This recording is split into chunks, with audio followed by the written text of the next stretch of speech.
안녕하세요. 더감동 교육심리센터입니다. 요즘 청소년들은 스마트폰을 통해 게임을 하고 영상을 시청하며 SNS로 소통하는 등 대부분의 여가 시간을 온라인에서 보내고 있습니다. 이러한 환경 속에서 도박을 게임처럼 가볍게 접한 뒤 중독으로 이어지고 나아가 빚 문제까지 겪는 사례가 늘어나면서 청소년 도박 중독이 심각한 사회적 문제로 떠오르고 있습니다. 도박 중독으로 상담을 요청하는 청소년들 가운데 상당수는 부모님은 몰라야 한다고 말합니다. 이로 인해 청소년들은 더 이상 혼자 감당하기 어려운 상황이 되어서야 혹은 숨기기 힘든 지경에 이르러서야 상담과 치료를 받게 됩니다. 전문가들은 현재 상담을 받고 있는 청소년들보다 실제 도박 중독 상태에 놓인 청소년의 수가 훨씬 많을 것으로 보고 있습니다. 청소년 도박 중독은 성인 도박 중독보다 위험성이 크다고 분석됩니다. 청소년기는 생물학적 정신적으로 미성숙한 시기로 반복적인 쾌락, 경험이 빠르게 중독 단계로 발전할 가능성이 높기 때문입니다.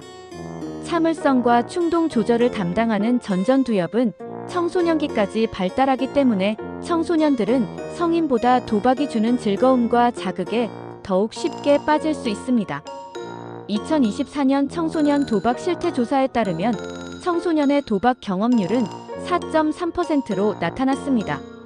수치만 보면 낮아 보일 수 있으나 대상이 미성년자라는 점과 도박의 확산 속도, 파급력을 고려하면 결코 가볍게 볼 수 없는 수준입니다.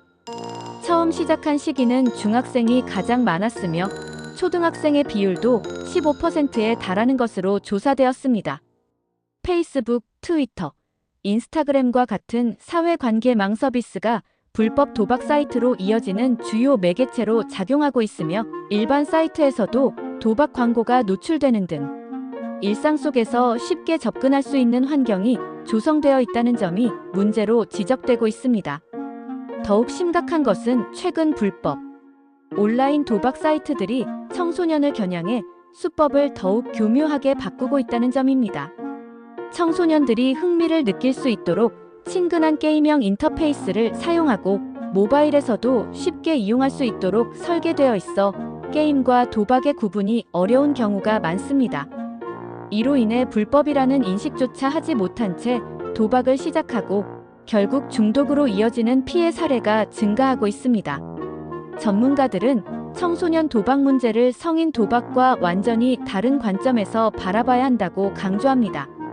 청소년기의 도박 중독은 뇌 발달에 치명적인 영향을 미칠 수 있기 때문에 상담과 치료 역시 성인과 분리된 체계로 운영되어야 하며 자녀가 도박 중독일 경우 부모도 함께 상담과 치유 과정에 참여하는 것이 필요하다는 것입니다.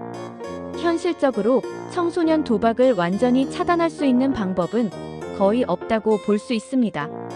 그렇다면 가장 효과적인 대안은 도박 예방 교육입니다. 청소년 도박 문제는 개인이나 가정 차원의 문제가 아니라 사회 전체가 함께 책임지고 해결해야 할 과제입니다. 이에 따라 보다 적극적이고 체계적인 대응이 시급하며 예방치료제도 개선이 함께 이루어지는 종합적인 접근이 필요하다고 할 수 있습니다. 고민이 있으시거나 상담이 필요하다면 언제든지 더감동 교육심리센터로 연락주세요. 항상 친절하게 상담해드립니다.